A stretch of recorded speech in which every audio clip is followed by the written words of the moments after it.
নবী সাল্লাল্লাহু আলাইহি ওয়াসাল্লাম ঈশান নামাজ পড়েছেন। কিসের নামাজ? ঈশান নামাজ পড়ে কাবা ঘরের পাশে হাতিম আছে, কাবার হাতিম, হাতিমের উপর তিনি শুয়ে আছেন ডান কাঁধে, ডান কাঁধে শোয়া সুন্নত। ডান কাঁধে শুয়ে আছেন, তন্দ্রা ভাব, পরিপূর্ণ ঘুম আসে নাই। নবীদের কিন্তু ঘুম নাই, নবীদের ঘুমটাও কিন্তু, নবীদের ঘুমের মধ্যে যা আসে আল্লাহর পক্ষ থেকে সেটা ওহী। নবীদের দেহ ঘুমায়, অন্তর কিন্তু ঘুমায় না, মনে রাখবেন। নবীদের কি ঘুমায় না? কলব, অন্তর কিন্তু ঘুমায় না, মনে রাখবেন। এবার তিনি শুয়ে আছেন, হঠাৎ দুইজন ফেরেশতা আসলেন। কয়জন ভাই? একজন জিবরাইল আলাইহিস সালাম, একজন মিকাইল আলাইহিস সালাম। এসে নবী সাল্লাল্লাহু আলাইহি ওয়াসাল্লামকে আস্তে করে জাগিয়ে দিলেন। জাগিয়ে নবী সাল্লাল্লাহু আলাইহি ওয়াসাল্লামকে হাত ধরে নিয়ে যাচ্ছেন। কোথায়? পাশে জমজম কূপের পাশে। পাশে জমজম কূপ আছে, দেখেছিলেন না? যারা হজ উমরা করে আসছেন হয়তো দেখতে পারবেন। এই জমজম আগের মতো তো আর নাই, একটা আইডিয়া পাবেন আর কি। জমজম কূপের পাশে নিয়ে গিয়ে নবী সাল্লাল্লাহু আলাইহি ওয়াসাল্লামকে আবার আস্তে করে শুয়ে দেওয়া। এই যে পুরো ঘটনাগুলো ঘটে যাচ্ছে না, এগুলো কিন্তু মুহূর্তে ঘটে যাচ্ছে। মানে এই পুরো বিশাল ঘটনা ঘটে যাওয়ার পর দেখা যাবে ওই অজুর পানি কেবল গড়িয়ে গড়িয়ে যাচ্ছে, এখনো শেষ হয়। মানে সময়কে নিয়ন্ত্রণ করে পৃথিবীর সময়ের ফ্রেম আর আল্লাহ পাকের টাইম ফ্রেম এক নয়।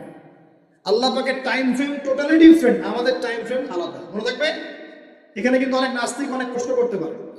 এবার শুয়ে দেওয়ার পর নবী সাল্লাল্লাহু আলাইহি ওয়াসাল্লামের বুকটাকে একদম এই গলার নিচ থেকে নিয়ে যেখানে লোম উঠে নাভি, এই নাভি পর্যন্ত চিরে দেওয়া হয়েছে, জীবিত অবস্থাতেই, জীবিত অবস্থাতেই। এবার তার হার্ট, কলিজাটাকে বের করা হয়েছে। এই প্রথম ওপেন হার্ট সার্জারি নাম শুনেছেন কিনা? যে ওপেন হার্ট সার্জারি হয়েছে। এবার এই কলিজাটাকে প্রথমে জমজমের পানি দিয়ে ধোয়া হয়েছে। কিসের পানি? জমজমের পানির মধ্যে শেফা আছে। যাদের অসুস্থতা আছে জমজমের পানিতে সূরা ফাতিহা ফু দিয়ে খাবেন, ইনশাআল্লাহ শেফা হয়ে যাবে, ইনশাআল্লাহ শেফা হবে। জমজমের পানিতে ধোয়ার পরে এর এই কলবটাকে, কলিজাটাকে ঈমান এবং হিকমতে পূর্ণ একটা পেয়ালা দিয়ে ধুয়ে দেওয়া হয়েছে। একটা পেয়ালার মধ্যে ঈমান নিয়ে আসা হয়েছিল এবং হিকমা, প্রজ্ঞা নিয়ে আসা হয়েছে। এটা রাখার পরে ঈমান প্রজ্ঞা দিয়ে ঢেলে এই পুরো জায়গাটা বন্ধ করে দেওয়া হয়েছে। কি রূপ কথা মনে হচ্ছে? আমরা যে নিঃশ্বাস নিচ্ছি এটাই কি আল্লাহর অলৌকিকত্ব না? এই যে হার্ট আমাদের পাম্প করতেছে, যখন আমরা ছোট বাচ্চা ছিলাম ওই সময় থেকে নিয়ে এখন পর্যন্ত পাম্প করছে, পাম্প করছে। 1 সেকেন্ডের জন্য কি থেমে গিয়েছিল? এটাই তো অলৌকিকত্ব। যে আল্লাহ আমাদেরকে বাঁচায় রাখতে পারেন, সে আল্লাহর পক্ষে এগুলো করা কি অসম্ভব কিছু? আচ্ছা, এবার নবী সাল্লাল্লাহু আলাইহি ওয়াসাল্লামকে একটা বাহনের মধ্যে উঠানো হচ্ছে। বাহনটার নাম বোরাক। কি নাম? বোরাক। এবার বাহনটা হচ্ছে গাধার চেয়ে একটু বড়, খচ্চরের চেয়ে একটু ছোট এবং একটু লম্বা দেহের, সাদা রঙের। কি রঙের? এবার নবী যেখানে উঠতে যাচ্ছেন বাহনটা একটু ফাপড় নিল, একটু ভাব দেখানো। ভাব দেখানো বোঝেন কিনা? ওই যে আপনার গার্লফ্রেন্ড আপনার সাথে যা দেখায় আর কি। আছে তো গার্লফ্রেন্ড? না ভাই, আলহামদুলিল্লাহ। তাহলে স্ত্রী তো দেখায়। স্ত্রী ভাব দেখালে সবর করতে হবে। কি করতে হবে? স্ত্রী ভাব দেখালে সবর করতে হবে, চুপ থাকতে হবে। এগুলো টিপস শেখেন, নাহলে বড় সমস্যা হতে পারবে। স্ত্রী ভাব দেখাতে পারে, তখন সবর করতে হবে, চুপ থাকতে হবে। পরে দেখবেন ভাব নিজেই আবার ঠান্ডা হয়ে গেছে সব, ঠিক আছে? আর নিচে গরম হয়ে গেলে সমস্যা। আপনি গরম হয়ে গেলে পুরো একদম তরকারি পুরো যাবে গেল। কথা বুঝতে পারছেন? আল্লাহ বোঝার তৌফিক দান করুন। বোরাকটা ভাব নিচ্ছে আর কি। এখন বোরাককে জিবরাইল আলাইহিস সালাম বলছেন, এই শোনো, তোমাকে সৃষ্টি করার পর থেকে, ভালো করে শোনেন, তোমাকে সৃষ্টি করার পর থেকে মুহাম্মদ সাল্লাল্লাহু আলাইহি ওয়াসাল্লামের চেয়ে শ্রেষ্ঠ কোনো মানুষ তোমার গায়ে পা দেয় নাই। বলেন আল্লাহু আকবার। বলেন আল্লাহুম্মা সাল্লি আলা মুহাম্মদ, আল্লাহুম্মা বারিক আলা মুহাম্মদ। তোমাকে সৃষ্টি করার পর থেকে মুহাম্মাদের চেয়ে সাল্লাল্লাহু আলাইহি ওয়াসাল্লাম শ্রেষ্ঠ কোনো মানুষ তোমার পিছে ওঠে নাই। সুবহানাল্লাহ। জান্নাত থেকে এই বাহনটা নিয়ে আসা হয়েছে। কোথা থেকে? জান্নাত থেকে। এবার তিনি বোরাকে উঠলেন। বোরাক, ও আচ্ছা, বোরাক এই কথা শুনে কি করলো? বোরাক এই কথা শুনে ভাব তো চলে গেলই গেল, ও ঘামা শুরু করেছে, ঘামা শুরু করেছে, ঘামতে শুরু করেছে। অনেক সময় হয় না যে বড় কোনো ব্যক্তির সামনে গিয়ে থরথর করে কাঁপা শুরু করেছে, ও ঘামা শুরু করেছে। এবার নবী সাল্লাল্লাহু আলাইহি ওয়াসাল্লাম উঠে বসলেন, বিসমিল্লাহ। এবার চলছে। কোথার দিক, কোন উদ্দেশ্যে চলছে? ওই যে জেরুজালেম, নাম শুনছেন কিনা? ওরাই তারা, আমি তো বারবার বলি আপনারা বিশ্বাস করেন না অনেকে, এরাই তারা যারা দাজ্জালকে অনুসরণ করবে, দেখে নিয়ে সামনে। এবং এদেরকে নিয়ে দাজ্জাল বিশ্বটাকে শাসন করবে। বিশ্বকে একা শাসন করতে পারে না, অনুসারী লাগে, এরাই তাদের অনুসারী। যারা বিশ্বের বড় বড় ডিপার্টমেন্ট এখন নিয়ন্ত্রণ করছে ঠিকই, অবশ্যই নিয়ন্ত্রণ করছে, ভিতরে ভিতরে আপনারা বুঝতে পারছেন। এবার ওই দিকে ছুটলো বোরাক। কিভাবে ছুটলো? নবীজি বলছেন সাল্লাল্লাহু আলাইহি ওয়াসাল্লাম, আমাদের চোখের সীমা যতদূর পর্যন্ত যায়, বোরাকের একটা পাই ততদূর পর্যন্ত যাচ্ছে। কখনো সূর্যাস্ত দেখেন নাই? কতদূর পর্যন্ত তাকানো যায়? ওই যে সূর্য ডুবছে অতদূর পর্যন্ত বোরাকের একটা পা চলে যাচ্ছে। নিঃসন্দেহে আলোর বেগের চেয়ে বেশি বেগে যাচ্ছে সে।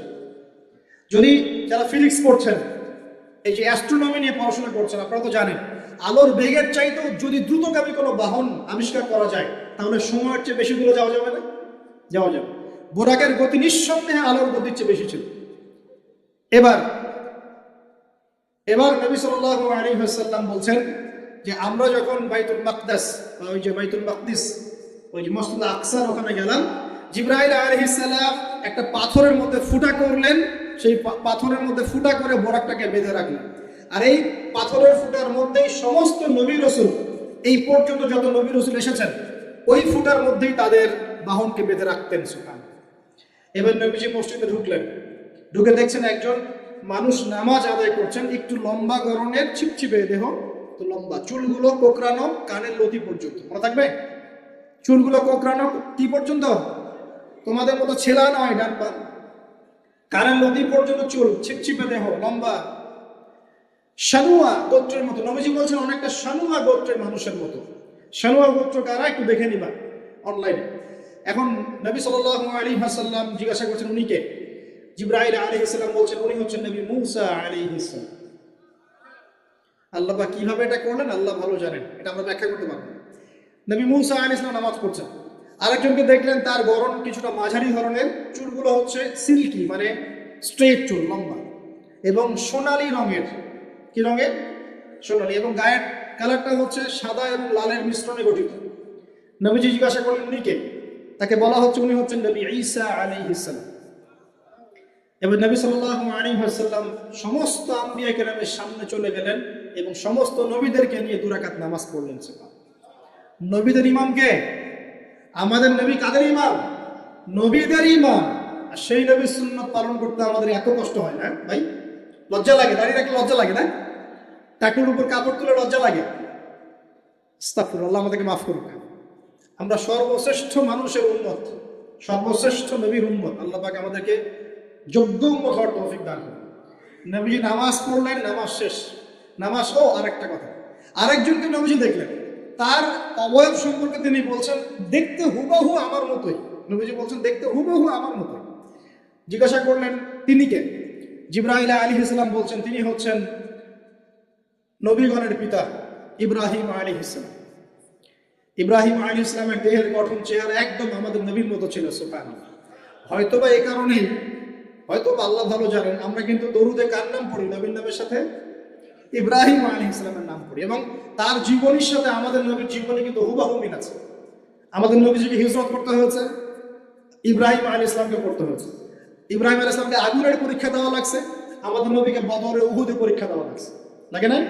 আমাদের নবীকে পাশে ছিলেন স্ত্রী খাদিজা রাদিয়াল্লাহু আনহা, ইব্রাহিম আলাইহিস সালামের পাশে ছিলেন স্ত্রী সারা এবং হাজারা আলাইহিম আসসালাম। মানে টোটালি মিল পাবেন আপনি দেখবেন টোটালি মিল আছে। ওদিকে যাচ্ছি না আমি। এবার নামাজ শেষে নবী সাল্লাল্লাহু আলাইহি ওয়াসাল্লাম আবার বোরাকে উঠলেন। এবার বোরাক উপরে ওঠা শুরু করলো। এই পর্যন্ত যেটা এসেছে এটা হচ্ছে মক্কা থেকে জেরুজালেম পর্যন্ত। এটাকে বলা হয় ইসরা। এটাকে কি বলা হয়? ইসরা, মানে নাইট জার্নি, মানে রাত্রেবেলা নৈশ ভ্রমণ। আর এবার যাচ্ছে এই বাইতুল মাকদাস থেকে উপরের দিকে, এটাকে বলা হয় মেরাজ, মানে ঊর্ধ্বে আরোহণ, ঊর্ধ্বগমন। ঠিক আছে? এবার প্রথম আকাশে যখন পৌঁছালেন, প্রথম আকাশের দরজা আছে, কে আছে? আর প্রথম আকাশ মানে আমরা যে তারা দেখি এগুলো কিন্তু প্রথম আকাশে। ঠিক আছে? প্রথম আকাশ মানে প্রথম মহাকাশ। শুধু এটা নয় যে এই যে ওজোনোস্ফিয়ার, আয়নোস্ফিয়ার যেটা ভাগ করেছে এগুলো নয়, আমরা যা দেখি এগুলো সব হচ্ছে প্রথম মহাকাশের অংশ। এখানে দরজা আছে একটা, আমরা দেখতে পারি না। এখানে গিয়ে জিবরাইল আলাইহিস সালাম দাঁড়িয়ে গেলেন, নবী সাল্লাল্লাহু আলাইহি ওয়াসাল্লাম দাঁড়িয়ে গেলেন। ওই দিক থেকে আওয়াজ আসছে যে কে? জিবরাইল আলাইহিস সালাম বলছেন যে আমি জিবরিল। আপনার সাথে কে? বলা হচ্ছে আমার সাথে হচ্ছে বিশ্বনবী মুহাম্মদ রাসূলুল্লাহ সাল্লাল্লাহু আলাইহি ওয়াসাল্লাম। আপনাকে কি পাঠানো হয়েছিল তাকে আনার জন্য? তিনি বলছেন হ্যাঁ। তিনি বলেছেন হ্যাঁ, বাস হ্যাঁ, কারণ তিনি সাদিকুল আমিন। এবার দরজা খুলে দেওয়া হলো, তিনি ভিতরে ঢুকলেন, দেখলেন সেখানে একজন ব্যক্তি যিনি মাশাআল্লাহ ডান দিকে তাকাচ্ছেন, ডান দিকে অনেক আদম সন্তানের আকৃতি আছে, ডান দিকে তাকাচ্ছেন হাসছেন, বাম দিকে তাকাচ্ছেন, বাম দিকে অনেক আদম সন্তানের আকৃতি আছে, বাম দিকে তাকিয়ে কাঁদছেন। নবী সাল্লাল্লাহু আলাইহি ওয়াসাল্লাম বললেন উনি কে? তখন তাকে বলা হলো ইনি হচ্ছেন আপনাদের পিতা, আদম সন্তানদের পিতা আদম আলাইহিস সালাম। আদম আলাইহিস সালাম নবীকে দেখে সালাম দিলেন, আদম আলাইহিস সালাম নবীকে সালাম দিলেন, নবীও সালামের প্রত্যুত্তর করলেন এবং আদম আলাইহিস সালাম তার জন্য দোয়া করলেন, তিনি উঠে গেলেন আরোহণ করে। এবার দ্বিতীয় মহাকাশে যখন চলে গেছেন, এই দ্বিতীয় মহাকাশ পর্যন্ত সায়েন্স যেতে পারে না, কেউই পারেনি, আল্লাহ রাসূল সাল্লাল্লাহু আলাইহি ওয়াসাল্লাম ছাড়া। এখানে গিয়ে তিনি দেখলেন সিমিলারলি দুজন বসে আছেন। কয়জন? দুজন। এবং দুজন এর পরিচয় জিজ্ঞাসা করলেন। জিবরাইল আলাইহিস সালাম বললেন ইনি হচ্ছেন ঈসা আলাইহিস সালাম আর ইনি হচ্ছেন ইয়াহইয়া আলাইহিস সালাম। দুজনের মাঝে কি সম্পর্ক? খালাতো ভাই। কি সম্পর্ক? খালাতো ভাই। এখানে বলে রাখি দুজনের মিলটা কি? এই দুজনকেই ইহুদিরা হত্যা করার চেষ্টা করেছে। ঈসা আলাইহিস সালাম এবং ইয়াহইয়া আলাইহিস সালাম উভয়কেই কারা হত্যা করার চেষ্টা করেছে? ইয়াহইয়া আলাইহিস সালামকে তো হত্যা করেই ফেলেছিল, আর ঈসা আলাইহিস সালামকে হত্যা করার চেষ্টা করেছিল, কিন্তু আল্লাহ পাক সেটা হতে দেন নাই। আল্লাহ পাক তাকে উঠিয়ে নিয়েছে। তিনি আবার আসবেন কিনা? কোথায় আসবেন? সিরিয়ায়। কেন আসবেন? কারণ তিনি এই পৃথিবী থেকে দাজ্জাল এবং তার সমস্ত বাহিনীকে মেরে ফেলবেন ইনশাআল্লাহ, এবং প্যালেস্টাইন থেকে সারা বিশ্বে 40 বছর রাজত্ব করবেন ইনশাআল্লাহ। এটা হবে কিনা? বিশ্বাস আছে তো ইনশাআল্লাহ? এটা হবে ইনশাআল্লাহ। এরপর সামনে যান, তৃতীয় আসমানে উঠলেন, সেখানে দেখছেন একজন ব্যক্তি যাকে এই পৃথিবীর অর্ধেক সৌন্দর্য দেয়া হয়েছে। নবীজি বললেন তিনি কি? এত অপরূপ সুন্দর। তখন নবী সাল্লাল্লাহু আলাইহি ওয়াসাল্লামকে বলা হচ্ছে তিনি হচ্ছেন ইউসুফ আলাইহিস সালাম, যাকে এই পৃথিবীর অর্ধেক সৌন্দর্য দেয়া হয়েছে। আমরা আসলে ইউসুফ পড়ি আর মনে করি এটা হচ্ছে ইউসুফ জুলাইখার ঘটনা, তাই না ভাই? আসলে এখানে প্রেম কাহিনী কার? এখানে প্রেম কাহিনী হচ্ছে ইউসুফ আলাইহিস সালাম এবং তার বাবা। ভালো করে পড়ে দেখবেন, এখানে বাবা এবং ছেলের মহব্বতের কাহিনী বর্ণিত হচ্ছে। আর ইউসুফ আলাইহিস সালামের বাহ্যিক সৌন্দর্য নিয়ে আমরা কথা বলি, তার বাহ্যিক সৌন্দর্যের চাইতে তার চরিত্রের সৌন্দর্য ছিল হাজার গুণ বেশি। জেনার অপবাদ দিয়েছে তাকে মানুষ, তিনি নির্দোষ হয়েও বিনা অপরাধে 12 বছর জেল খেটেছেন, তারপরেও তিনি অন্যায় পথে পা বাড়িয়েছেন। আল্লাহ পাক আমাদেরকে বোঝার তৌফিক দান করুন। আরো উপরে উঠলেন, চতুর্থ আসমানে উঠে দেখছেন এখানে আরেকজন একইভাবে আছেন, তার নাম হচ্ছে ইদ্রিস আলাইহিস সালাম। কি নাম? ইদ্রিস আলাইহিস সালাম। তিনি চতুর্থ আসমানে অপেক্ষা। একইভাবে সবার সাথে কথাবার্তা হলো, সালাম বিনিময় করা হলো, মোবারকের দোয়া করলেন, তিনি আবার উঠে গেলেন।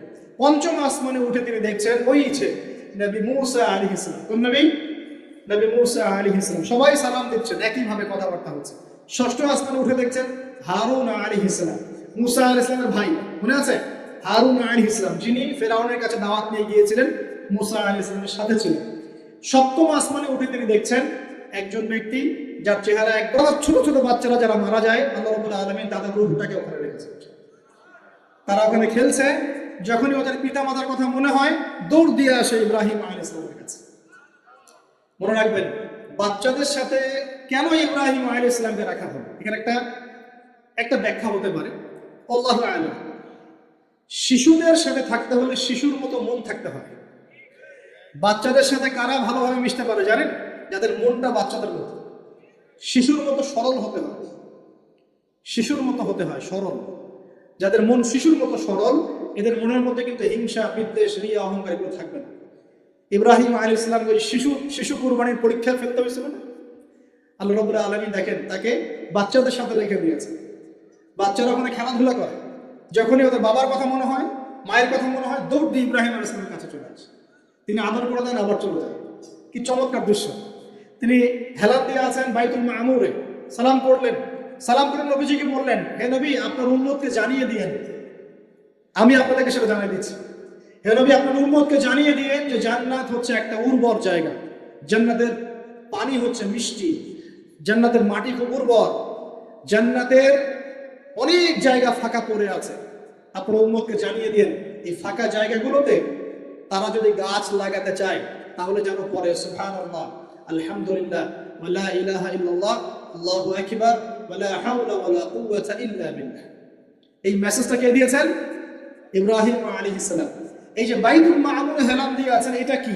নবীজি বলছেন এটা হচ্ছে ফেরেশতাদের ইবাদত করার জায়গা আছে। কাবা ঘর আছে না আমাদের, এই কাবা ঘরের ঠিক সোজা উপরে বাইতুল মামুর আছে, সপ্তম আসমানে।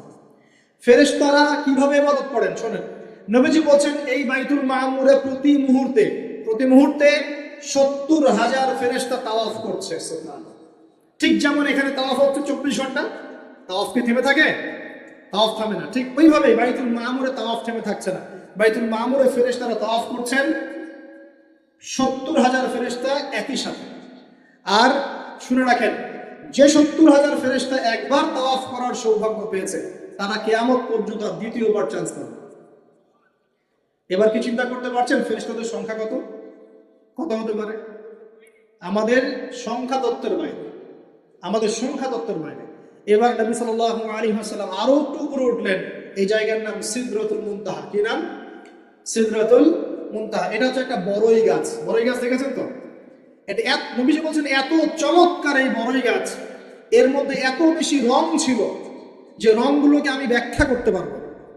এর পাতাগুলো ছিল হাতির কানের মতো এবং এর ফলগুলো ছিল মটকার মতো বড় বড় এক একটা, এবং এর মধ্যে প্রজাপতি বসেছিল। এই প্রজাপতিগুলোর রং এত চমৎকার যেগুলো আমাদের পৃথিবীর রঙের মতো নয়। মানে এগুলো ব্যাখ্যা করার মতো শব্দ আমাদের কাছে নাই। অ্যামেজিং। এটা কোন জায়গা? আমাদের সবার রূহগুলো যেখানে উঠে যায়। এটা কোন জায়গা? আমাদের সবার নেক আমলগুলো যেখানে উঠে যায়। সবার রূহ, মৃত ব্যক্তির রূহ বা আত্মা এবং নেক আমলগুলো এই পর্যন্ত ওঠে, এরপরে সেখান থেকে উঠিয়ে নেওয়া হয়, এরপরে তারা আর যেতে পারে। একইভাবে উপর থেকে আল্লাহ পাকের কোনো আদেশ আসলে এই সিদরাতুল মুনতাহা পর্যন্ত আসে, এরপর সেখান থেকে নিয়ে আসা। আমি কি বুঝতে পারছি? এই হলো সিদরাতুল মুনতাহা, যেটা ফেরেশতাদের শেষ সীমা। এরপরে ফেরেশতারা আর যেতে পারবেন না। আল্লাহ পাকের নিকটবর্তী ফেরেশতারা ছাড়া নর্মাল যারা, তারা ওখানে যেতে পারবে। নর্মাল মানে বলছি যারা এমনি অন্যান্য দায়িত্বে আছেন তারা সেখানে যেতে পারবে না। এই পর্যন্ত লাস্ট ওই যে লাইন থাকে না, ডেড লাইন, এটা ডেড লাইন, এরপর যেতে পারবে।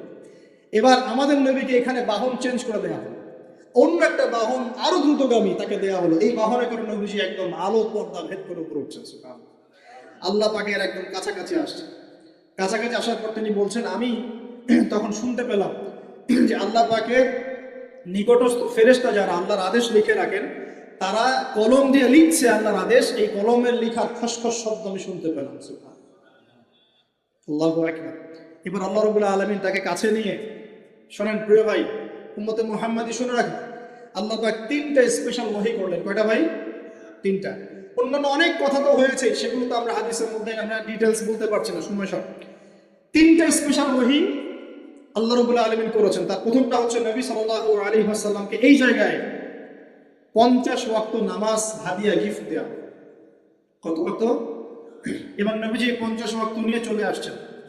আর পরের দুটো পরে বলছি, 50 ওয়াক্ত নিয়ে চলে আসছেন। আসার সময় এই যে ষষ্ঠ আসমানে, পঞ্চম আসমানে কার সাথে দেখা? মুসা। কে আমাকে করছেন? মুসা আলাইহিস সালাম। তিনি বলছেন আল্লাহ পাক কি দিয়েছেন আপনাকে? নবী সাল্লাল্লাহু আলাইহি ওয়াসাল্লাম যে 50 ওয়াক্ত নামাজ। কত ওয়াক্ত? 50 ওয়াক্ত। এবার মুসা আলাইহিস সালাম বলছেন আমার উম্মতকে 2 ওয়াক্ত নামাজ দেওয়া হয়েছে, সেটাই আমার উম্মত আদায় করতে পারে নাই। 50 ওয়াক্ত নামাজ আপনার উম্মত পারবে না, আপনি কমাই নিয়ে আসেন যান। তিনি আবার গেলেন 50 থেকে 45, আবার 45 থেকে 40, 40 থেকে 35, 35 থেকে 30, এই করতে করতে করতে করতে 5 ওয়াক্ত যখন আসলো, তখনও নবীজিকে বলা হচ্ছে আপনি আরো কমাই নিয়ে আসেন। নবীজি বলছেন আমার যেতে লজ্জা লাগছে, আল্লাহ পাক আমাকে এত বেশি কমিয়ে দিলেন, আরো কমাতে চাইতে আমার লজ্জা লাগছে। দেখেন মুসা আলাইহিস সালাম বলেছিলেন আমার উম্মতকে 2 ওয়াক্ত নামাজ দেওয়া হয়েছিল, আদায় করতে পারে নাই। উম্মতে মুহাম্মাদের মধ্যে এমন মানুষ নাই 2 ওয়াক্ত 1 ওয়াক্ত নামাজও পড়তে পারে না। নবীদের এটা হিকমা, দূরদর্শিতা। এবার নবী সাল্লাল্লাহু আলাইহি ওয়াসাল্লাম আল্লাহর কাছে গিয়ে আরজি পেশ করছেন। আল্লাহ রাব্বুল আলামিন বলছেন 5 ওয়াক্ত নামাজ আমি দিলাম, কিন্তু 5 ওয়াক্ত যদি তোমার উম্মত আদায় করে 50 ওয়াক্তের নেকি দেওয়া হবে ইনশাআল্লাহ। আরেকটা বেনিফিট তোমার উম্মতের যে কোনো ব্যক্তি যে আমলই করুক না কেন 10 গুণ বাড়ায় নেকি দেওয়া হবে ইনশাআল্লাহ। কিন্তু তোমার উম্মতের কোনো ব্যক্তি যদি গুনাহ করে তাহলে গুনাহকে 10 গুণ বাড়ায় দিব না ইনশাআল্লাহ। গুনাহ একটাই থাকবে, গুনাহ কি হবে? একটাই থাকবে। আর নেকির কাজ করলে 10 গুণ বাড়া দেওয়া হবে। 1 টাকা দান করছেন 10 টাকার নেকি হবে, 1 রাকাত নামাজ পড়ছেন 10 টাকাতে নেকি হবে। একটা সেজদা করছেন 10টা সেজদা নেকি হবে ইনশাআল্লাহ। কথা বুঝতে পারছেন? এটা হলো একটা গিফট বা হাদিয়া। সেকেন্ড গিফটটা হচ্ছে আল্লাহ রাব্বুল আলামিন নবী সাল্লাল্লাহু আলাইহি ওয়াসাল্লামকে সূরা বাকারার শেষের 2টা বা 3টা আয়াত ওহী করলেন। কয়টা ভাই? শেষের 2টা বা 3টা। লিল্লাহি মা ফিস সামাওয়াতি এখান থেকে ফানসুরনা আলাল কওমিল কাফিরিন পর্যন্ত। এই আয়াতগুলোর ফজিলত সম্পর্কে এসেছে যে রাতের বেলা কেউ যদি এই আয়াতগুলো পড়ে ঘুমায়, সূরা বাকারার শেষের 2টা বা 3টা পড়ে ঘুমায়, সারা রাত তাহাজ্জুদের নেকি পাবে ইনশাআল্লাহ। এবং দৃশ্য অদৃশ্যের কোনো ক্ষতি, তার কোনো অনিষ্ট সাধন করতে পারবে না ইনশাআল্লাহ। এই যে সমস্যা হয় ঘুমের মধ্যে, জিনের সমস্যা, জাদুর সমস্যা, বদনজর ইত্যাদি, কোনো রকম প্রবলেম তাকে ফেস করতে হবে না ইনশাআল্লাহ। সূরা বাকারার শেষে কয় আয়াত? কমপক্ষে 2 আয়াত, যদি পারেন 3টা আয়াত পড়বেন। 2টা হাদিয়া হলো। 3 নম্বর হাদিয়াটা আরো বড়। 3 নম্বর হাদিয়া হচ্ছে নবী সাল্লাল্লাহু আলাইহি ওয়াসাল্লামকে আল্লাহ পাক বললেন, তোমার উম্মতের, একটু গৌর করে শুনেন, তোমার উম্মতের যে কোনো ব্যক্তি যত পাপই করুক না কেন, যদি আমার সাথে শিরকের পাপ না করে, শিরকের পাপ ছাড়া আমার সাথে সাক্ষাৎ করে, আসমান জমিন সমান যদি পাপ করে, আমি আল্লাহ তার সামনে আসমান জমিন সমান ক্ষমা নিয়ে হাজির হব ইনশাআল্লাহ। এই উম্মতের যে কোনো ব্যক্তি খালি লা ইলাহা ইল্লাল্লাহ মুখ দিয়ে পড়েছে, ইসলামের সামনে আত্মসমর্পণ করেছে এবং শিরক মুক্ত আমল করেছে, বেদাত মুক্ত আমল করেছে, ঠিক আছে, তার যত বড় বড় পাপই থাকুক না কেন, ইনশাআল্লাহ আল্লাহ পাক কোনো না কোনো ওসিলায় সেই পাপ মাফ করে দেবেন ইনশাআল্লাহ। এটা একদম লিখিত হয়ে গেছে। জান্নাতীদের 120 কাতার হবে। এই 120 কাতার মানুষের মধ্যে 80 কাতার হবে উম্মতে মুহাম্মাদের মধ্যে। আমরা কি শিরক মুক্ত আমল করতে পারবো না ভাই? সাহাবীরা অবাক হয়ে বলছেন, যদি সে চুরি করে, যদি সে জেনা করে, নবীজি বলছেন যদি সে চুরিও করে, যদি সে জেনাও করে, তবুও তাওহীদ ঠিক থাকলে জান্নাতে চলে যাবে। এমনকি তাওহীদ ঠিক করে চুরি করা শুরু করবো? তাওহীদ ঠিক করে কি জেনা করা শুরু করবো? এখানে আল্লাহ পাকের তাওহীদের গুরুত্ব বোঝানো হচ্ছে। আর যে ব্যক্তি প্রকৃত তাওহীদে থাকবে সে কি জেনা করতে পারবে? আল্লাহ পাক আমাদের সবাইকে এই 3টা হাদিয়া গ্রহণ করার তৌফিক দান করুন। আমার সাথে বলেন, 50 ওয়াক্ত নামাজ মানে 5 ওয়াক্তই। 5 ওয়াক্ত মানেই 50 ওয়াক্ত। 1 ওয়াক্ত পড়ছি মানে 5 ওয়াক্ত পড়ছি। 1 ওয়াক্ত পড়ছি মানে 10 ওয়াক্ত পড়ছি। 1 ওয়াক্ত পড়ছি মানে 10 ওয়াক্ত পড়ছি। আমরা কিন্তু 50 ওয়াক্তে নেকিই পাচ্ছি ইনশাআল্লাহ। আমরা সবাই 5 ওয়াক্ত নামাজের হেফাজত করতে পারবো তো ইনশাআল্লাহ? আল্লাহ পাক তৌফিক এনায়েত করুন, আমিন। আমরা কি সূরা বাকারার শেষের আয়াতগুলো মুখস্থ করতে পারবো ইনশাআল্লাহ? প্রত্যেক রাতে আমল করবো তো ইনশাআল্লাহ? আর শিরক মুক্ত আমল করার চেষ্টা করবো ইনশাআল্লাহ। একটা বই পড়বেন, কিতাবুত তাওহীদ, শিরক সম্পর্কে জানতে পারবেন ইনশাআল্লাহ। আল্লাহ পাক তৌফিক দান করুন। এবার নবীজি আসছেন, একটু শেষের দিকে মনোযোগ দেন, মনোযোগ হারান না, আর কিছু কথা বাকি আছে। নবীজি এবার আসছেন, আসার সময় থেকে জান্নাত জাহান্নাম দেখানো হয়েছে। কি দেখানো হয়েছে? জান্নাত এবং জাহান্নাম। নবীজি বলছেন, আমি জান্নাতকে দেখলাম। বিশৃঙ্খলা করেন না, আমি জান্নাতকে দেখলাম। জান্নাতকে দেখলাম, জান্নাতকে ঘিরে রাখা হয়েছে কষ্ট, ক্লেশ, এগুলো দিয়ে। মানে জান্নাতটা ঘেরা আছে কষ্ট দিয়ে, মানে জান্নাতে যেতে হলে কষ্ট করতে হবে। ঠিক আছে, ফজরের নামাজ উঠতে কষ্ট হয় না? সুদ ছেড়ে দেবো, একটা কষ্ট লাগতেছে না? কষ্ট হবে। আল্লাহ করে চলতে হলে কিন্তু কষ্ট হবে। মানুষ ভালো মন্দ বলবে, অনেক সমস্যা। জান্নাতকে ঘেরা হয়েছে কষ্ট দিয়ে, আর জাহান্নামকে ঘেরা হয়েছে প্রবৃত্তির দাসত্ব দিয়ে। মন যা চায় তাই গ্রহণ নাম প্রবৃত্তি। মন চাচ্ছে মদ খাইলেন, মন চাচ্ছে জেনা করলেন, মন চাচ্ছে সুদ খাইলেন, মন যা চায় তা দিয়ে জাহান্নামকে ঘেরা হয়েছে। এবার নবীজি বলছেন, জাহান্নামে আমি উঁকি বেরো দেখেছি, জাহান্নামে দেখেছি বেশিরভাগ অধিবাসী, জাহান্নামের বেশিরভাগ মানুষ হচ্ছে উম্মতে মুহাম্মাদের নারী জাতি। বলেন নাউজুবিল্লাহ। এই নারী জাতি মানে আমার বোন, আপনার মা, আপনার স্ত্রী, আমার বোন, আমার মা, আমার স্ত্রী, আমাদেরই তো। নারী কি আমাদের বাইরে? কেন তারা জাহান্নামে যাবে? নবীজি বলছেন কয়েকটা কারণ। 1, তারা বেশি বেশি লানত এবং অভিশাপ করে। 1, 2, তারা এমন কিছু কাপড় পরে শেষ জামানায় বাইরে ঘুরবে যে কাপড়গুলো পরেও তারা নগ্ন থাকবে। 2, অর্থাৎ বেপরদামির কারণে। 3, তারা বকবিক চাপড়ায়, প্রলাপ বিলাপ করে, এটা একটা কারণ। 4, তারা স্বামীর সাথে কখনো কখনো কুফরি করে। কেমন? স্বামী সারা জীবন যদি তাদের ভরণ পোষণ ভালোবাসা দিয়ে যায়, কোনো একদিন যদি কোনো সমস্যা সৃষ্টি হয়, বলবে যে সারা জীবন তোমার কাছে কিছুই পাইলাম। এই সব কিছুর ঊর্ধ্বে একটা কারণ আছে। এই সব কিছুর ঊর্ধ্বে একটা কারণ আছে, সেটা হলো, শোনেন, তাদের উদ্ধত মস্তকটা আল্লাহ পাকের বিধানের সামনে সহজে অবনত হতে পারে না, চায় না। এগুলো কিন্তু সব মেয়েদের জন্য নয়। উম্মতে মুহাম্মাদের একটা অংশের মেয়েদের জন্য আল্লাহ নবী এইসব কথা বলেছেন। আবার এমনও মেয়ে আছে, শোনেন, এমনও মেয়ে আছে যারা ইমান আমল টিকে রাখার জন্য না খেয়ে থাকতেও রাজি আছে। এমনও মেয়ে আছে, এমনও বহু দিনী মন দিনী মেয়ে আছে আমাদের সমাজে যারা ইমান আমল ধরে রাখতে চায়, পরিবার তাকে রাখতে দেয়। ফেরাউনের ঘরে থেকেও একজন মেয়ে জান্নাতে গিয়েছে, গিয়েছে কি না? গিয়েছে। অতএব আমরাও যে দুধে দেওয়া তুলসী পাতা এমন নই, আমাদের মধ্যে বহু খারাপই আছে। কিন্তু নবীজি এখানে স্পেশালি বলেছেন যে শেষ জামানার মেয়েরা, নিসাউন কাসিয়াতুন আরিয়া, যারা কাপড় পরে নগ্ন থাকবে, মহিলাতুন মামিনাত, যারা অন্যকে আকৃষ্ট করবে, অন্যের দিকে আকৃষ্ট হবে, এরা জান্নাতে যাবে না, জান্নাতের গন্ধও পাবে না। নবীজি বলেছেন আমি জাহান্নামে দেখেছি বেশিরভাগ নারী জাতি। এখানে আমার মা, আমার বোন, আপনার মা, আপনার বোনের সতর্ক হওয়ার কি হেদায়েত আছে কি নাই? আর এই মেয়েদেরকে চালাই কি আমরা না অন্য কেউ? আমরাই তো আমাদের পরিবারকে চালাই কি না? আমরাই তো খাওয়াই পড়ে নাকি? তাহলে আমাদের পরিবারের বোনেরা কি পর্দা করতে পারবে না, প্রতিষ্ঠা করতে পারবেন না? পরিবারের আমাদের মায়েরা, বোনেরা, স্ত্রীরা পর্দা করবে না? এই দায়িত্ব আমাদের না? পরিবারের কর্তা আমরা নই? আল্লাহ কি আমাদেরকে জিজ্ঞাসা করবেন না? অতএব আমরাও যেন সতর্ক হয়ে যাই, আল্লাহ তৌফিক দান করুন। এই জন্য বলি, বিয়ে করতে হলে আগে দিনদারিতা দেখবেন, তারপর বিয়ে করবেন। দুনিয়াদারিতা দেখে বিয়ে করলে পরে পস্তাবেন। ছেলে মেয়ে উভয়ের প্রতি একই নসিহত, বিয়ে করতে যদি হয়, বিয়ে যদি করতেই হয়, তাহলে দিনদারিতা দেখে বিয়ে করুন। তারপর দেখবেন যে মেয়ের বংশ কেমন, সৌন্দর্য কেমন, এই সেই পরে দেখবেন। আগে দেখবেন দিনদারিতা ঠিক আছে কিনা। ছেলের ক্ষেত্রে একই বিধান, আগে দেখতে চান না কত কত বড় চাকরি করে, কত প্রপার্টিজ আছে, কত বড় বাড়ি, এগুলো পরে দেখবেন।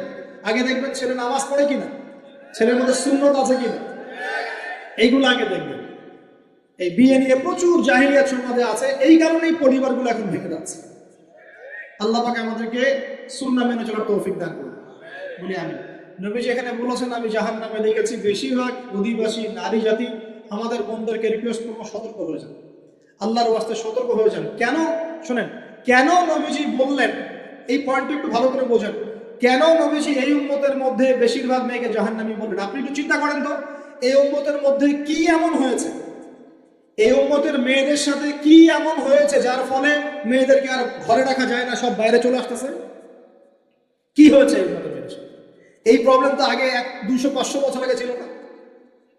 500 বছর আগে আপনি কি কোনো মেয়েকে দেখেছেন আমাদের মেয়েদের মতো বেপর্দায় সারা রাস্তাঘাট, গ্রামগঞ্জ, একদম অফিস আদালত, বাজার ঘাট সব ঘুরে বেড়াচ্ছে? দেখেছেন 500 বছর আগে, 300 বছর আগে, 200 বছর আগে? লাস্ট সমসাময়িক সময় কি এমন হলো যে মেয়েদেরকে আর ঘরে রাখা যায় না? আমি একটা শব্দ বলে দিই, বাসায় গিয়ে রিসার্চ করবেন, সব বলে দিব। লাস্ট 100-200-300 বছরে একটা মুভমেন্ট, একটা আদর্শ ছড়িয়ে পড়েছে বিশ্বের বুকে, তার নাম হলো ফেমিনিস্ট রেভলিউশন। মনে থাকবে, ফেমিনিস্ট রেভলিউশন। এটা নিয়ে ঘাটাঘাটি করেন, বুঝতে পারবেন কেন জাহান্নামের বেশিরভাগ অধিবাসী জাহান্নামে যাবে, নারীরা কেন জাহান্নামে যাবে বেশি বেশি। এই মুভমেন্টটা নিয়ে পড়াশোনা করলেই বুঝতে পারবেন।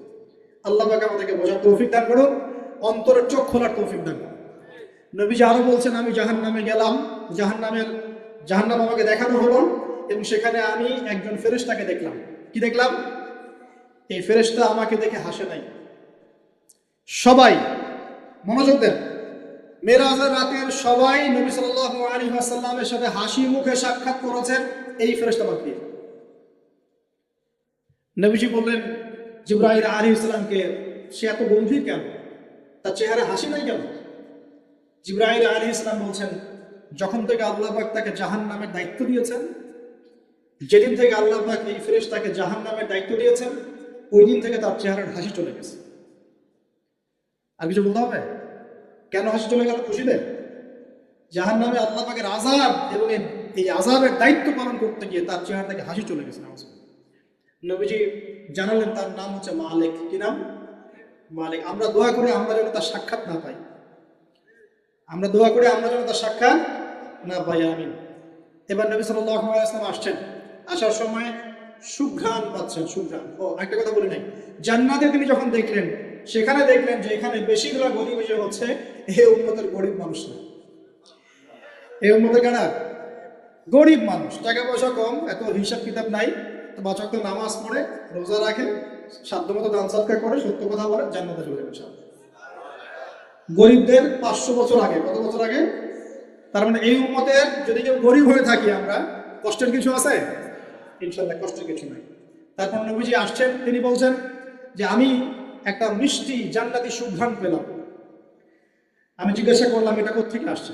তখন জিবরাইল আলাইহিস সালাম বললেন, এই ঘ্রাণ আসছে ফেরাউনের মেয়ের চুল আঁচড়ে দিত একজন দাসী। হঠাৎ একদিন চিরুনি পড়ে গেল হাত থেকে, সে বিসমিল্লাহ বলে চিরুনি উঠিয়েছে, আর দাসী শুনে নিয়েছে বিসমিল্লাহ মানে, বিসমিল্লাহ মানে কি, আল্লাহর নামে মানে কি, তোমার কি ফেরাউন আমার বাবা ছাড়া আরো কোনো ইলাহ আছে নাকি?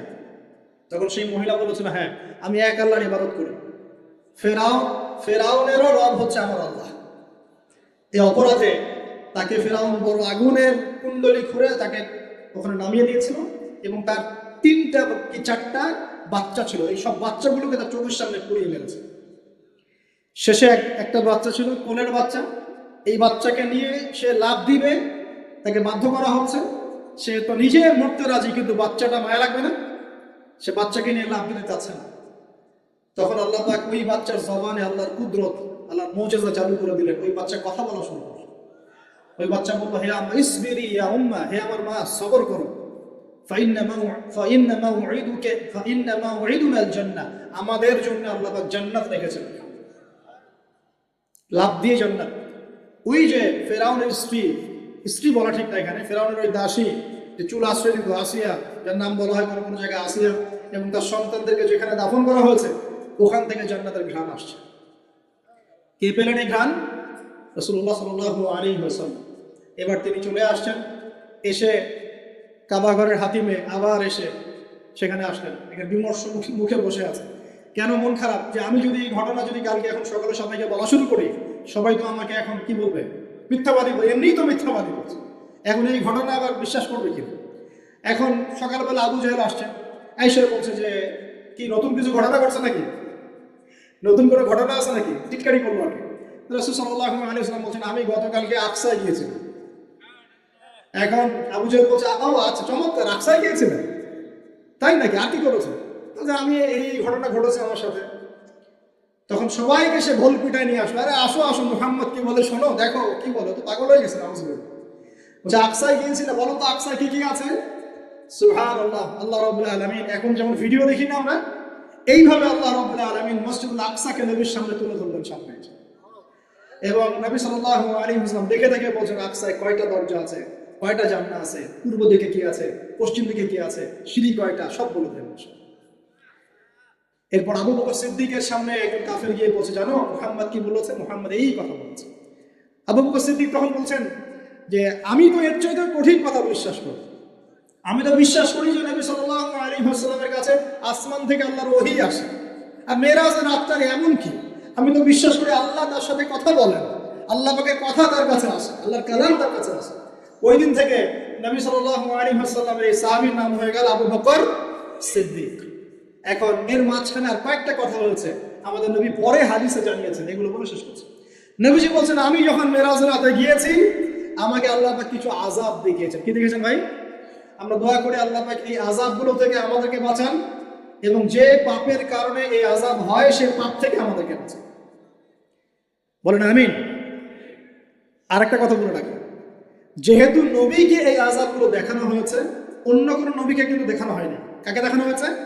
আমাদের নবীকে। তার মানে এই পাপগুলো এবং এই আযাব আমাদের উম্মতের মধ্যেই বেশি থাকে। বুঝতে পারছেন না? এই আযাব এবং পাপগুলো কি অন্য কোনো নবীকে দেখানো হয়েছে? আমাদের নবীকে দেখানোর কারণ কি? কারণ আপনার উম্মতের মধ্যে এই পাপগুলো ছড়াবে বেশি, এবং আপনার উম্মতের একটা অংশ এই আযাবগুলো ভোগ করবে। কি আযাব? নবীজি যাচ্ছেন, দেখছেন, যুবকরা শুনে ভালো করে, নবীজি দেখছেন একটা চুলা, কি ভাই, তন্দুর রুটি দেখেছেন যে চুলায় রান্না করে, ঠিক ওই রকম শব্দই হাদিসে এসেছে, তন্দুর। এই চুলা এমন চুলা যার মাথাটা হচ্ছে সরু, নিচের দিকটা মোটা, নিচে আগুন জ্বলছে, ভিতরে কিছু মানুষ আছে, নিচ থেকে আগুনের দাবদাহ আসছে, যখনই আগুন আসছে জাহান্নামে তখন তারা ধাউ ধাউ করে উপরে উঠছে, আবার যখন আগুন নেমে যায় তখন তারা নিচে নেমে যায়। নবীজি মর্মান্তিক দৃশ্য দেখে বললেন যে এরা কারা, যাদেরকে এমন আযাব দেওয়া হচ্ছে? জিবরাইল আলাইহিস সালাম বললেন, যুবক ভাই শুনুন ভালো করে, জিবরাইল আলাইহিস সালাম বললেন, এরা হচ্ছে আপনার উম্মতের সেই সব ব্যক্তি যারা বিবাহ বহির্ভূত জিনা করেছে। এই পাপটা মারাত্মক। আল্লাহ পাক আমাদের সবাইকে পাপ থেকে ফিরে আসার তৌফিক দান করুন। এবং এই পাপ যদি করে থাকেন হতাশ হবেন না, তওবা করে আজকেই ফিরে আসবেন। তওবা করলে আল্লাহ পাক যে কোনো পাপ মাফ করে দেবেন ইনশাআল্লাহ। যে কোনো পাপ, তওবা খাস করতে হবে, কোনোদিন এই পাপে লিপ্ত হওয়া যাবে না। এই যে গত 3-4 দিন আগে একটা দিবস চলে গেল না, লক্ষ লক্ষ কোটি কোটি যুবক যুবতী এই পাপ করেছে, করে নাই? আর আমরা উস্কে দিয়েছিলাম কাছে আসার গল্প, অমুক তমুক হাবি যাবি কত কথা। আর এদের স্লোগানগুলো এত চটকদার, খুব মজা লাগে, খুব মজা, মুখরোচক ভাবে উপস্থাপন করে। আল্লাহ পাকের কাছে আসার গল্প করা যায় না, রাসূলের কাছে আসার গল্প করা যায় না। আসলে এখনকার মিডিয়াগুলো এতটাই নির্লজ্জ হয়ে গেছে। কেন বলছি শোনেন, ইসলামের সাথে শত্রুতা তো আছেই, কোনোদিনও আল্লাহর কাছে আত্মসমর্পণ করা লাগে এমন কোনো ওয়ার্ডও বলবে না। টাইটেল দিবে ভূমিকম্পের কাছে মানুষ কত অসহায়, টাইটেল দিয়েছে। প্রাকৃতিক বিপর্যয়ের সামনে মানুষ কত অসহায়, প্রকৃতির কাছে মানুষ কত অসহায়, এসব টাইটেল দিয়ে ভিডিও দিচ্ছে। বলছে ভূমিকম্পের সাথে একটা বারও বললো না যে এই আল্লাহ পাকের কাছে আল্লাহর শক্তির সামনে মানুষ কত অসহায়। ওই শব্দ ব্যবহার করা যাবে না। ওই শব্দ ব্যবহার করলে আপনি মৌলবাদী হয়ে যাবেন। যে প্রকৃতিটা কি? প্রকৃতি কে? প্রকৃতি কাকে বলে? কত প্রকার? প্রকৃতির স্রষ্টা কে? প্রকৃতি কে নিয়ন্ত্রণ করছে? ভূমিকম্পের কোনো ক্ষমতা আছে না? ভূমিকম্প যে দেয় তার ক্ষমতা আছে। এই সাগরের কোনো ক্ষমতা আছে? সাগরে যে জলোচ্ছ্বাস দেয় তার ক্ষমতা আছে। এই মাটিটাকে স্থির কে রেখেছে? এখন আমরা তো এখনো মহাবিশ্বে ঘুরছি না? এই যে ওয়াজ করছি যখন আমরা, এখনো পৃথিবীটা ঘুরছে। আমরা কি বুঝতে পারছি কে পৃথিবীকে স্থির রাখলো? কেউ বলবে না যে আল্লাহর আযাবের সামনে মানুষ কত অসহায়। হ্যাঁ, বলবে প্রকৃতির সামনে মানুষ কত অসহায়, ভূমিকম্পের সামনে মানুষ কত অসহায়। মানে এমন এমন চটকদার কিছু শব্দ দিবে, এই শব্দগুলো আপনাকে চিনিয়ে দিবে যে কারা আল্লাহর বাহিনী, কারা আল্লাহর দুশমনের বাহিনীর মধ্যে আছে। তো এখানে যুবকদেরকে উৎসাহিত করা হয়েছে না জেনার জন্য। আর নবী সাল্লাল্লাহু আলাইহি ওয়াসাল্লামকে কেন দেখানো হলো? কারণ তার উম্মতের মধ্যে জেনার ভাব ছড়িয়ে পড়বে বেশি। কিসের মধ্যে? চুলার মধ্যে শাস্তি দেওয়া হচ্ছে, চুলায় শাস্তি দেওয়া হচ্ছে। নবীজি বলছেন তাদের ভিতর থেকে এত দুর্গন্ধ বের হচ্ছিল যেন মনে হচ্ছিল যে কোনো পাবলিক টয়লেটের পাশ দিয়ে আমরা যাচ্ছি না। প্রিয় ভাই, আল্লাহর ওয়াস্তে জেনার ধার কাছেও যায় না। আল্লাহ পাক বলেছেন ওয়ালা তাকরাবুজ জিনা, জেনার কাছেও যেও না। তো এক নম্বর শাস্তি কি দেখেছেন নবী সাল্লাল্লাহু আলাইহি ওয়াসাল্লাম? কিসের শাস্তি? তন্দুর চুলার মধ্যে আগুনের শাস্তি। কিসের পাপের কারণে? বলেন, জেনা। এই উম্মতে মুহাম্মাদের মধ্যে জেনা ছড়িয়ে পড়েছে কিনা? এখন আমরা কি এই স্রোতে গা ভাসাবো না দূরে থাকবো? আমরা হালাল উপার্জনের সোর্স তৈরি করব, করে হালাল বিয়ে করবেন। ইনশাআল্লাহ হালাল উপার্জনের মাধ্যম তৈরি করবেন, করে বিয়ে করবেন। ইনশাআল্লাহ বিয়ের আগে কোনো পীড়িত নাই, সব পীড়িত বিয়ের পরে ইনশাআল্লাহ পাওয়া যাবে ইনশাআল্লাহ। আর সব আগে খেয়ে শেষ করে ফেললে পরে খাবেন কি? তাই না বিষয়টা? আচ্ছা, এবার সামনে যাই। নবী সাল্লাল্লাহু আলাইহি ওয়াসাল্লাম সামনে গেলেন, গিয়ে দেখলেন, এবার দেখলেন কিছু মানুষ বসে আছে, সামনে আছে টাটকা তরতাজা গোশত, একদম ধোঁয়া উঠতেছে, একদম মনে করেন ওই কালা ভুনার মতো। আর পাশে রাখা আছে পচা নোংরা আবর্জনাময় গোশত। এই মানুষগুলো ভালো গোশত খাচ্ছে না, এই মানুষগুলো পচা গোশতগুলোই খাচ্ছে, দুর্গন্ধযুক্ত। নবীজি বললেন এরা কারা? নবী সাল্লাল্লাহু আলাইহি ওয়াসাল্লামকে বলা হচ্ছে এরা আপনার উম্মতের সেই সব ব্যক্তি যারা বিবাহিত, ভালো করে শোনেন, এরা আপনার উম্মতের সেই সব ব্যক্তি যারা বিবাহ বহির্ভূত সম্পর্ক করেছে। মানে বিয়ে করার পরেও, বাসায় স্ত্রী থাকার পরেও বাইরে জেনা করেছে, বাসায় স্বামী থাকার পরেও বাইরে জেনা করেছে। এখন আমাকে বলেন তো, উম্মতে মুহাম্মাদের মধ্যে সমকালীন সময় এই ফিতনাটা ছড়িয়ে পড়ে নাই? পরকীয়া ছড়িয়ে পড়ে নাই? এটা হলো পরকীয়ার স্পেশাল শাস্তি। কারণ পবিত্র হালাল ফ্রেশ জিনিস ওদের ঘরে ছিল, খাইতে ভালো লাগে না, ওদের নোংরা পচা জিনিস খেতে ভালো লেগেছে। আল্লাহ পাক কিয়ামতের মাঠে ওই বারজাখের জীবনেও ওই একই শাস্তি দিবেন ইনশাআল্লাহ। আর এখন তো মিডিয়ার মধ্য দিয়ে এই যে বিভিন্ন সিরিয়াস নাটক হাবি জাবি এগুলোর মধ্য দিয়ে এটাকে উস্কে দেওয়া হচ্ছে, এটাকে অ্যাভেলেবেল করে ফেলা হচ্ছে। আর যারা বড় বড় শহরে থাকে এগুলো তো ফিতনা আরো বেশি।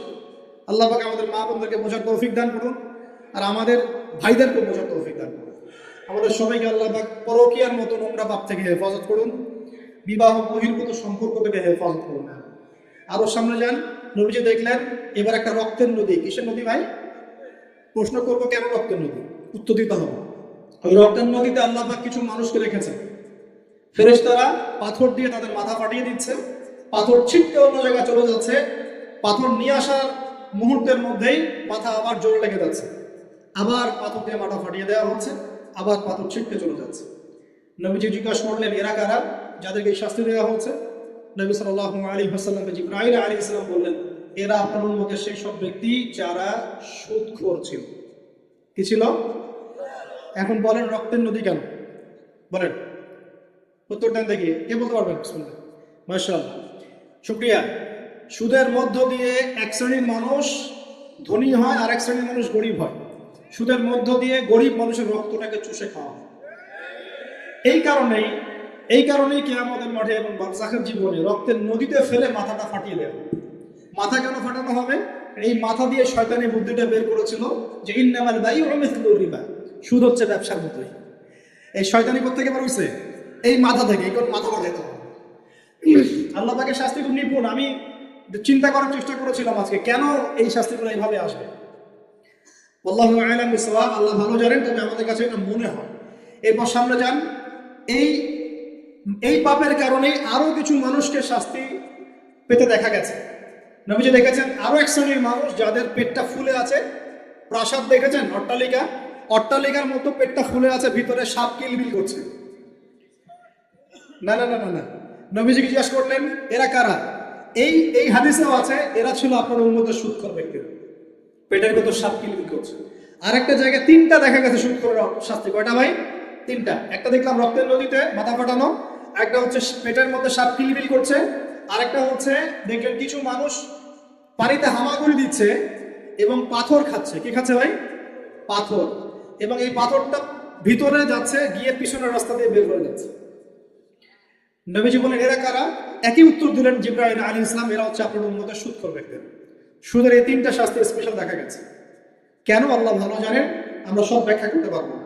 নবীজি আরো সামনে এগিয়ে গেলেন, তাকে দেখানো হলো এবার এক শ্রেণীর ব্যক্তি, হাতগুলো নখগুলো তামার মতো লম্বা, তামার নখ, লম্বা লম্বা নখ। দেখেছেন কোন কোন মুভির মধ্যে দেখা গেছে, ছবির মধ্যে তামার লম্বা লম্বা। হ্যাঁ, তো এই নখগুলো দিয়ে তারা চোখ এবং গাল আঁচড়াচ্ছে, কোনো কোনো ক্ষেত্রে বুক আঁচড়াচ্ছে এবং ওই গোশতগুলো খাচ্ছে। নবী জিজ্ঞাসা করলেন এরা কারা? নবীজিকে বলা হচ্ছে এরা আপনার উম্মতের সেই সব ব্যক্তি যারা বেশি বেশি গীবত করত এবং অন্যের নামে মিথ্যা অপবাদ ছড়াতো। আর সতর্ক করে দেই, এই পাপটা কিন্তু এখন ছেলে মেয়ে সব সমাজে বেশি হয়। কি আলেম জালেম সব সমাজে বেশি হয়। কোনো কোনো ক্ষেত্রে ওয়াজ মাহফিলের প্যান্ডেলগুলোর মধ্যে বসে বসে মানুষের গীবত করা হচ্ছে। এবং অনলাইনের ফেসবুক আর ইউটিউবের যে কন্টেন্টের যুগগুলো চলছে, এখানে কারণ থাক না থাক মানুষের গীবত প্রচুর হচ্ছে। কোনো কারণে হোক অকারণে হোক, সতর্ক হয়ে যাবেন। আপনার দ্বারা আমার দ্বারা যদি কারো গীবত হয়, তামার নখ দিয়ে গাল আশ্রাতে হবে কিয়ামতের মাঠে। আল্লাহ পাক বাঁচা কেন, হেফাজত করবে। এবং এই পাপের আরেকটা শাস্তি দেখা হয়েছে, ওই যে নিজের ভাইয়ের গোশত ছিঁড়ে ছিঁড়ে খাচ্ছে। এক শ্রেণীর মানুষকে আগুন খাওয়ানো হচ্ছে এবং আগুনগুলো পিছনের রাস্তা দিয়ে বের হয়ে যাচ্ছে। জিজ্ঞাসা করা হলো তারা কারা? নবীজিকে বলা হচ্ছে এরা আপনার উম্মতের সেই সব ব্যক্তি যারা এতিমের মাল ভক্ষণ করত। এতিমের মাল অন্যায়ভাবে ভক্ষণ করে খেয়ে ফেলত। আছে কি নাই সমাজের মধ্যে? নবীজি আরো সামনে গেলেন, দেখলেন এক শ্রেণীর মানুষ কাঁধে অনেক বোঝাগুলো হালকা করার বদৌলতে উল্টা তারা বোঝা হালকা না করে আরো কিছু বোঝা ঘাড়ে নিচ্ছে। লাকড়ির বোঝা ঘাড়ে নিয়ে পথ চলার চেষ্টা করছে, কিন্তু পথ চলতে পারছে না।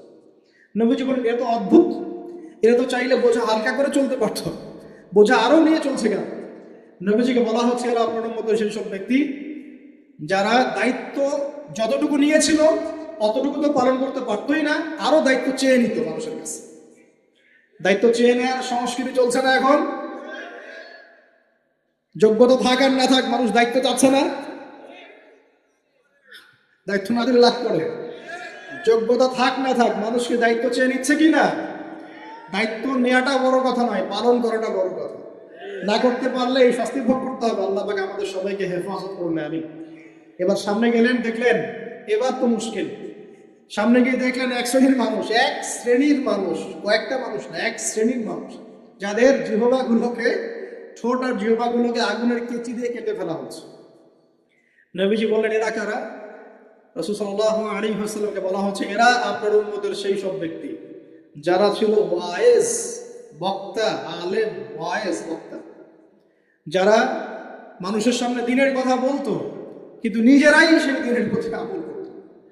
আল্লাহ রাব্বুল আলামিন আমাকে এবং আপনাদের সবাইকে এই মর্মান্তিক শাস্তি থেকে বাঁচান।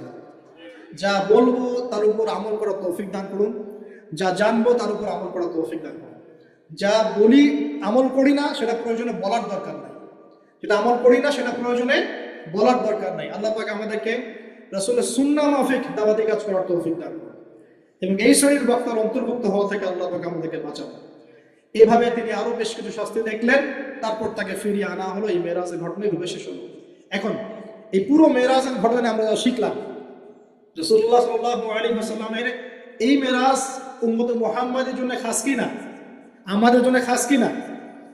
এরকম ঘটনা কি বিশ্বে আর কোথাও ঘটেছে? এই পুরো হিস্ট্রির মধ্যে কি এরকম ঘটনা কখনো ঘটেছে? অন্য কোন নবীর সাথে ঘটেছে? অন্য কোন উম্মতের সাক্ষী আছে? আমরা সাক্ষী আছি, আমাদের নবীর সাথে ঘটেছে। আমাদের নবীর ক্ষেত্রে জীবনে এই বিস্ময়কর ঘটনা একবার ঘটেছে।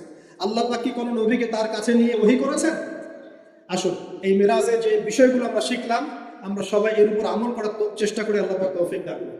নবীজি বলেছেন, যে ব্যক্তি সকালে 10 বার সন্ধ্যায় 10 বার আমার প্রতি দরুদ পড়বে, ইনশাআল্লাহ কাল কিয়ামতের মাঠে আমি তার জন্য সুপারিশ করব। ইনশাআল্লাহ নবীর সুপারিশ পাওয়ার জন্য কয়েকটা পদ্ধতি। এক, জীবনের প্রতিটা কাজ রাসূল সাল্লাল্লাহু আলাইহি ওয়াসাল্লামের সুন্নাহ মতো করা, 1 নাম্বার।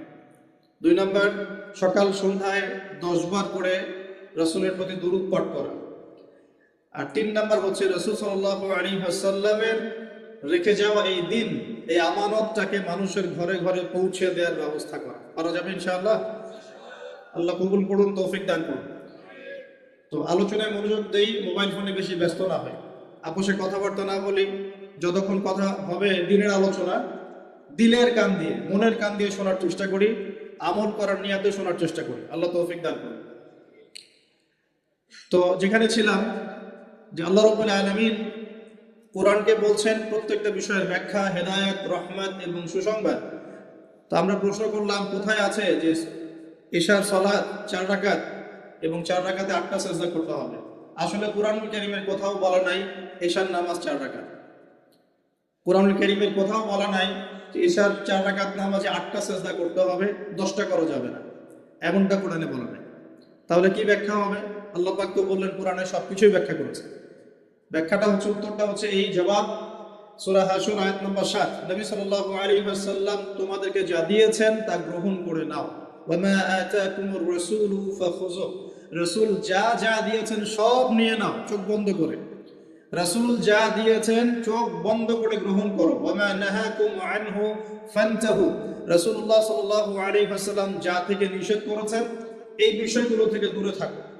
এখন রাসূল যা দিয়েছেন, এই রাসূলের দেয়াগুলো আমরা কোথায় পাবো? কোরআনে না হাদিসে? বলেন।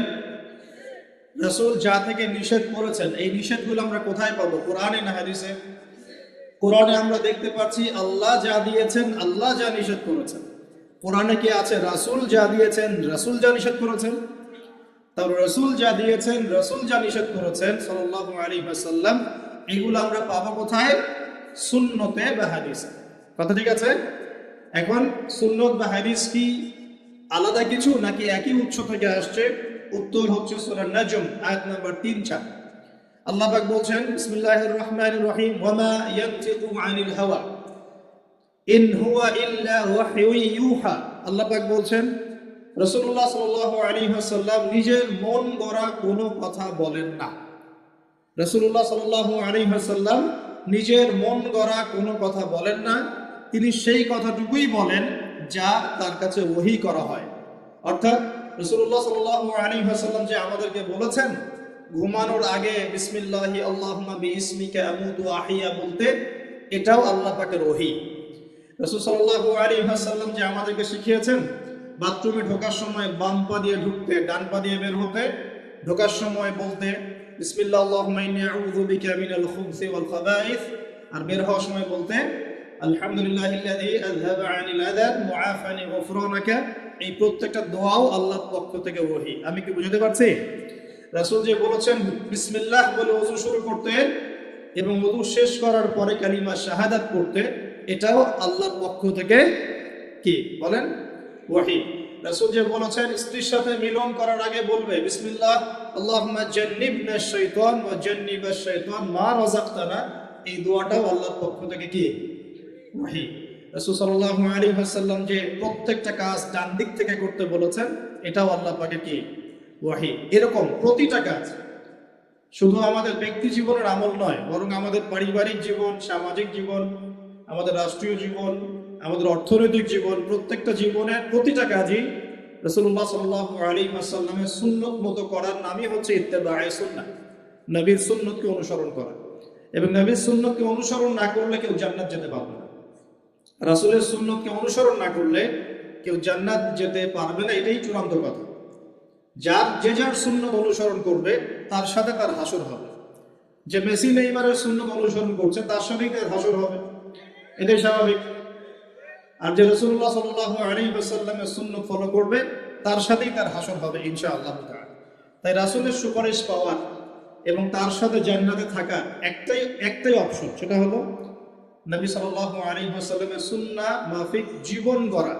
রাসূলের সুন্নাহ মাফিক শুধু নামাজ গড়া নয়, রাসূলের সুন্নাহ মাফিক শুধু দাড়ি রাখা নয়, রাসূলের সুন্নাহ মাফিক শুধু খাওয়া নয়, বরং জীবন গড়া, অর্থাৎ জীবনের সবগুলো কাজ রাসূলের সুন্নাহ মতো করার নাম হলো ইত্তেবায়ে সুন্নাহ। আমরা কি বোঝাতে পারছি? আল্লাহ পাক আমাদের সবাইকে জীবনের প্রত্যেকটা কাজ নবী সাল্লাল্লাহু আলাইহি ওয়াসাল্লামের সুন্নাত মতো করার তৌফিক এনায়েত করুন, সকলেই বলি আমিন।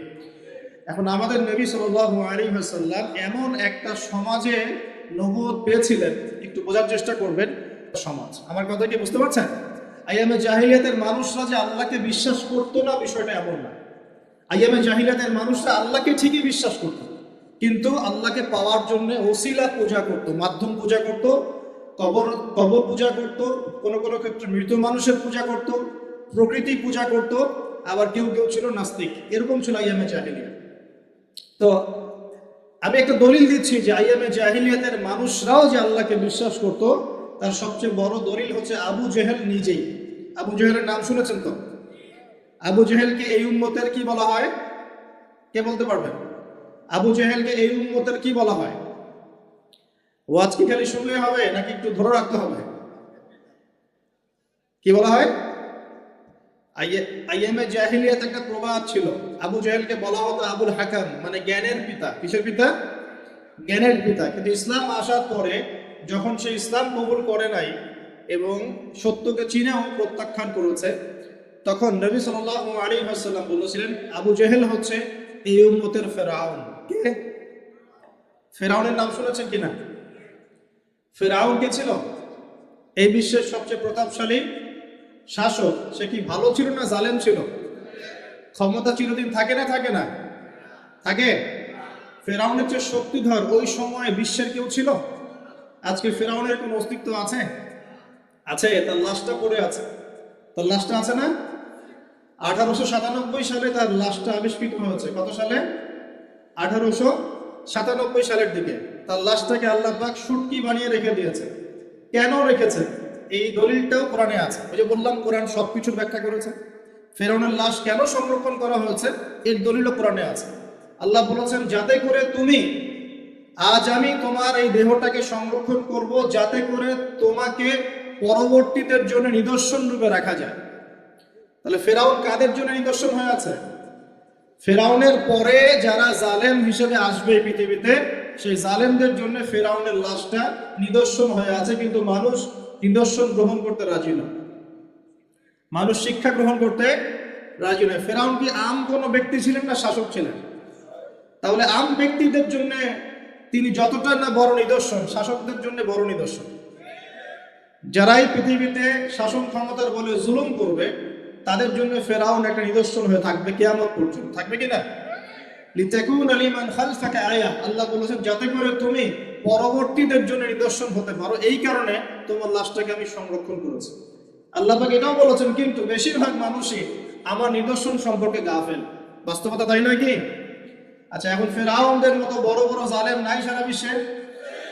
তাদের জন্য নিদর্শন না শিক্ষা না? এটা শিক্ষা। দেখুন আবু জেহেলকেও এই উম্মতের ফেরাউন বলা হতো। কেন? কারণ সে সত্যকে চিনেও প্রত্যাখ্যান করেছে তাকে বদরের যুদ্ধে হত্যা করা হয়েছে। দুইজন ছোট ছোট কিশোর তাকে হত্যা করেছে, দুইজন মুয়াজ।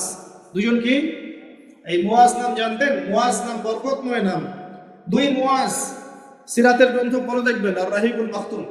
দুইজন মুয়াজ, ছোট ছোট বাচ্চা, যাদের বয়স 10 থেকে 15-র মধ্যে, 10 থেকে 15। এই দুইজন, দুই ভাই মিলে আবু জাহেলকে হত্যা করেছে। সুবহানাল্লাহ। এরপর আব্দুল্লাহ বিন মাসউদ রাদিয়াল্লাহু আনহু, তিনি তার গর্দানটা কেটে রাসূলের সামনে উপস্থাপন করেছিলেন। সুবহানাল্লাহ। ওই গর্দান দেখে নবী সাল্লাল্লাহু আলাইহি ওয়াসাল্লাম বলেছিলেন যে এই হচ্ছে এই উম্মতের ফিরআউন।